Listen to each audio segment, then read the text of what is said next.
అసలు భూమి మీద ఉండద్దు అనుకున్నాడు.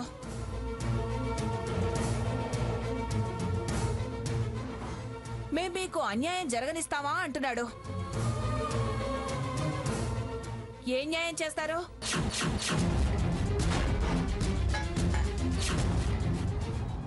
మరో రకంగా వదిలించుకుంటారా? విడాకులు ఇప్పించి దీనికి మనోవర్తి పెడతారా?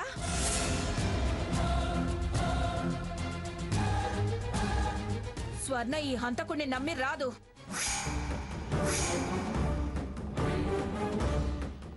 పంపే ధైర్యం మేము చెయ్యం. ఏం న్యాయం చేస్తారు? స్వర్ణ వద్దు, నన్ను అలా పిలవద్దని అక్కడే చెప్పాను. చూస్తేనే అసహ్యం వేస్తుందంటే పలకరిస్తావే. అంత అసహ్యపడే పని వాడేం చేయలేదమ్మా. మీరనుకుంటున్నట్లు వాడిని మేమేం విడిపించుకుని రాలేదు, వివరించి వచ్చాం. మరో గంటకో గంటన్నరకో అన్ని విషయాలు తెలుస్తాయి. ఎవరు కుట్ర చేశారో బయటకు వస్తుంది. అందాక కాస్త ఓపిక పట్టమ్మా. శాశ్వతంగా దూరం పెంచే మాటలు మాట్లాడకమ్మా స్వర్ణ. అవి గుర్తుకొస్తే రేపు కలవటం కష్టమవుతుంది. ఏమన్నారు? కలవటమా? అది కళ్ళ. తెలిసి తెలిసి మళ్ళీ ఆ ఇంట్లో అడుగు పెడతానా? అలా అనుకు స్వర్ణ. తాతయ్య అన్నట్టు నేను దోషనో నిర్దోషనో కాసేపట్లో తెలుస్తుంది.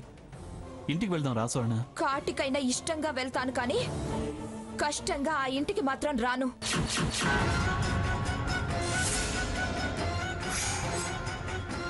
విన్నారుగా, ఎంత విరక్తి కలిగితే అంత మాట అంటుంది.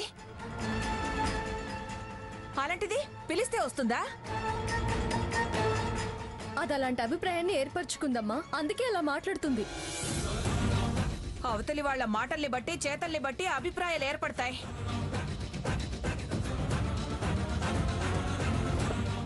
నేను దాని కన్న తల్లినే. నీ మనవడికి కట్టుకున్నది కనబోయే బిడ్డ బరువేమో కానీ నా బిడ్డ నాకు బరువు కాదు.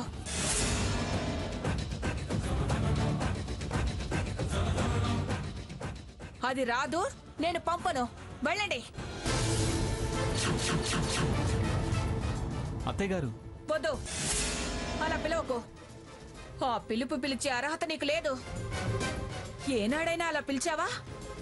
అవసరమని వదిలేసొచ్చిందని తెలిసే మీ పరువు ప్రతిష్టలు గంగలో కలిసిపోతాయని ఇలా పిలుపులు మొదలెట్టావా? పరువు పోకుండా దీన్ని ఎలాగైనా మళ్ళీ పట్టుకెళ్ళి పైలోకాలకి పంపించి పెళ్లి కొడుకు అవుదాం అనుకుంటున్నావా? అది ఈ జన్మలో జరగనివ్వను. పెద్దవారు మీరే నమ్మకపోతే ఎలా?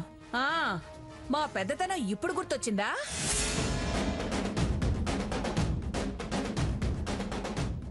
పేదతనం వెక్కిరిస్తూ ఎన్నిసార్లు మమ్మల్ని మెడపట్టి మీ ఇంట్లోంచి గెంటలేదు?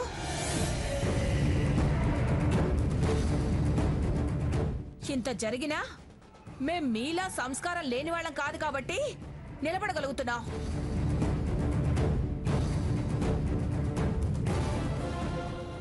మర్యాదగా వెళ్ళండి. మిమ్మల్ని గెంటి మాకు మేంగా పద్ధతి తప్పేలా చేయకండి. వెళ్ళండి. ఏంటి పద్ధతి తప్పేది తప్పింది? అయినా వీళ్లతో మాట్లాడేమిటి? మీరు పదండి లోపలికి.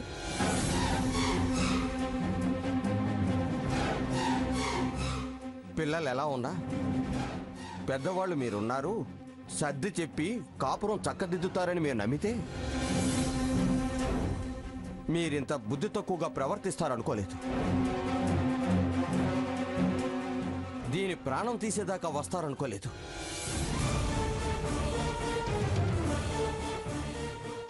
ఇంకా మీకు మాకు ఏముందని వచ్చారు?